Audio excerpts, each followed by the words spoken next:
Narrated Abdullah bin Amr, may Allah be pleased with him, a man asked the Prophet, whose Islam is good, or what sort of deeds, or what qualities of Islam are good? The Prophet, peace be upon him, replied, to feed others and to greet those whom you know and those whom you do not know. Assalamu alaikum rahmatullahi wa barakatuh. Hope you're doing well. So, we see here that it's a good deed to feed others and to also greet people who you know and who you don't know. When it comes to feeding the needy, this is something that can remind us of our ability to give to others, and that by having a culture that feeds others, this helps to reciprocate that energy so that if we ever need it, we as well can utilize that ability. Because if everyone's stingy, no one wants to give, when people want to be like Matt Walsh and say America shouldn't be a soup kitchen, no more third world people, and all that jazz, then we see that we become more cold and callous. Now, we don't want to encourage people to be slops, to be sort of big old bloated couch potatoes and who just want to have handouts given to them. There's a balance, no doubt. But snickering at those who are needy makes us more sick and deranged. There's always someone who's going to need help, and so food is a connection point. When you feel awkward with someone or you need to talk something out, getting some food is a good way. And sometimes people are down on their luck and you just don't want to give them money, but you can take them out to a nice meal. And that can really help people maintain their dignity, because some people are really sensitive. If you're like, hey, I'll give you $50 to go buy food, they might be like, oh, look at you, you think you're better than me. But if you're like, hey man, let's go out, and then when the bill comes, you're like, yeah, I got it. That fed them, and maybe they even take some food to go for their kids or something. You get it. It just reminds us that when we want some sins forgiven, we feed and clothe the needy. When we didn't fulfill an oath and we want to expiate for that, we feed and clothe the needy or feed your slave. And here, again, another hadith that reminds us to feed the needy. This is important because some people look down on those who receive welfare, who go to food pantries, people who have their hand out and need a leg up in life. Some people forget that they could easily slide into that. And Allah subhanahu wa ta'ala has restricted them from having such bounty, and we have to understand that Allah could do that to us as well. And so we don't need to spit upon them, nor do we need to envy those who have more than us. If we do our duty and feed people and have hospitality, then we really are being quite generous and having a good display of manners. This other point that talks about greeting those whom you don't know, that one I found to be quite interesting, because it's awkward when you go to a place and you feel left out. You're sort of fly on the wall while the social butterfly floats around.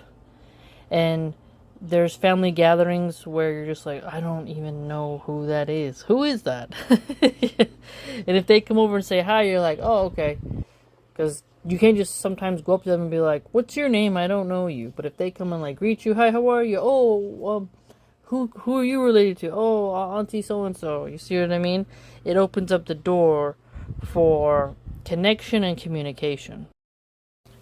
Now, when it comes to work, I used to get in trouble for not greeting everyone, and that was a problem for me because I'm more introverted in my own world, and I'm kind of a hermit, and I noticed over time that hermit personality doesn't mesh with certain people, and I felt very unhappy in the hospitality industry because I always had to have a Disney smile, had to play like the politician's wife role, always greeting, always having to, hi, how are you, what do you need? And I just would feel exhausted at the end of the day and not want to talk at all. And I just thought, okay, if I can cut back on how much I talk at work, I'll leave work with more energy and in a better mood.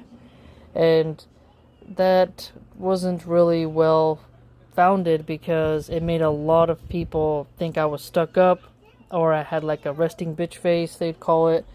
And so I realize now that I'm older that I need to also teach my kids to greet people. Like when you go to the playground, some kids, they don't say hi. They don't try to play. They don't try to really engage with your kids. And it seems like there's all these little pockets. Whereas when my eldest goes to karate, and the youngest as well, not the youngest, the middle child, goes to karate, taekwondo, there is more camaraderie. If there's a new person in the group, it's like, hey, who are you? And so I realized, okay, we got to make sure in every social setting that we are greeting people, that we are being welcoming, and that we don't just make people feel left out and ostracized or exiled, or make them feel like so intimidated that where they don't come back.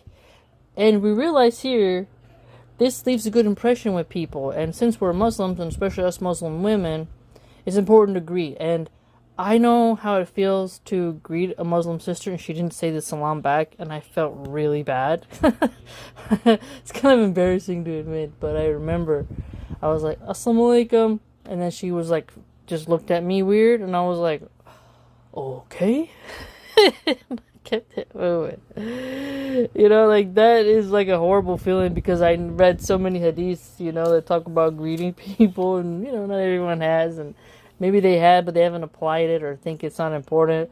But it's a terrible feeling when you greet a believer and they don't greet back. But it is a great feeling when you're in the grocery store and then someone gives you the salam and you're like, oh, another Muslim, mashallah. So there's a great result that happens in our lives when we apply this hadith. I've mentioned in the past how much I had to eat at other people's houses in order to survive, and so I have a very sensitive spot for people who need food. And there's a difference between people who have money and they're cheap and they're lazy to cook, and those who are like embarrassed and don't want to mention it, but you can tell like you hungry, like you want something to eat. And now that I'm getting older and I feel like a babushka, I realize how much I want to be able to still feed people. And when my children are grown up, who will I have to cook for? And so I think about, well, I gotta make some different friends, and maybe I'll have like my own, not a daycare, but it's like where I'll be maybe a nanny that is able to cook for children and watch them eat and be able to share food with people, or have potlucks at the masjid, or something where I can see people eat, because I know how it is to be down and out. And I remember one of my closest friends, who I'm still friends with to this day, we both worked in a Chinese restaurant, and I would be like, hey man, I don't really, we could eat what was left over, like what didn't sell. And sometimes there wasn't that much left besides some rice or some dry beef and broccoli, and you're like, I don't want to eat that again, man. And I would text her and be like, hey, did you guys close? Did you got anything? And then she'd be like, yeah, I'll hook you up. She would drive by and come over and bring me like a bunch of food from her work. And I'd be like, thanks, man. This really helps. I had another friend who took me to Dollar Tree, got me cans of food. And she was working at Burger King, and she still tried to hook it up, And so I respect those people a lot, because, and I'm still friends with them to this day. That's what I like about people who, they didn't look down on me or like, oh, this and that, because we knew each other from high school, and I was young at the time. I was also, we were still in high school, but I knew them from like junior high all the way to high school, right, until this day. And they saw me go up and down, and this is when I needed food the most, was when I left my grandparents' home. And my grandparents weren't checking on me to see if I'd eaten. Neither was my mom, neither was my dad. But my friends came through and fed me, and I respect them for doing that. And they never looked down on me like, oh, look at you. Like, Nah, they saw someone struggling, and I remember my friend who took me to the Dollar Tree to get those cans of food. She also bought me one of those plug-in mini stoves that have 2 burners. She was like, "Yeah, get it." Like she had this warmness in her heart, and I was like, "Keep it together, don't cry, because I need this help." There were times I had to take showers at other people's houses because there's no hot water, and let me tell you, Utah water, when it's not hot, it's cold. And I know it's cool to do cold water plunges, but your shampoo and conditioner don't really wash out very well in that cold water. So you're going to have an itchy scalp and itchy skin because the soap didn't get warm and wash off. It kind of clogs your pores more and irritates your scalp with that cold water. And you didn't really get clean. You're just hurrying because the water's so cold. So again, I know what it feels like to be on the down and out and need someone to extend a hand. And so when I read a hadith like this, I see the specialness of it.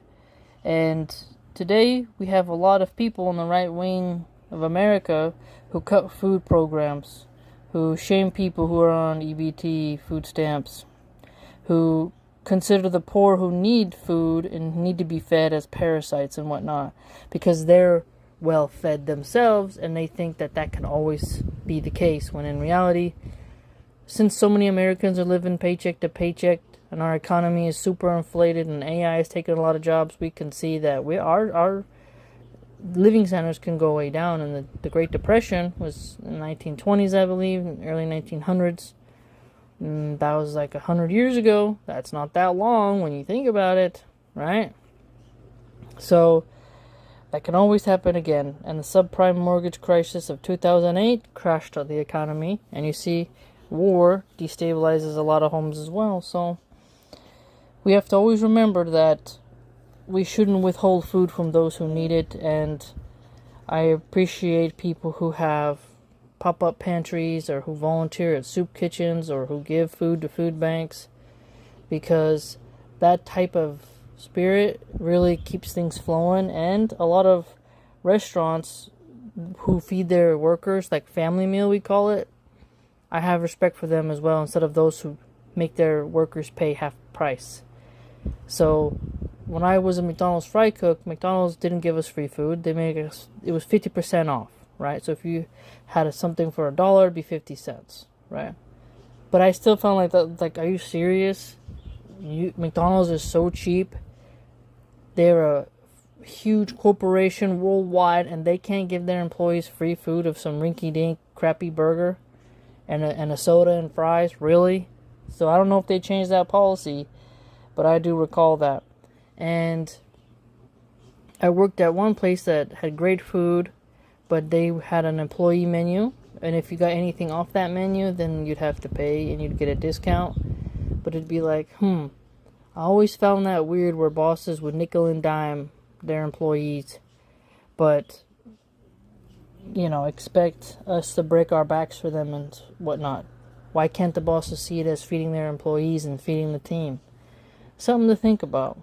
Really is, truly. So may Allah subhanahu wa ta'ala protect us and guide us and help us to have a charitable heart towards others and to greet those who we know and those who we do not know.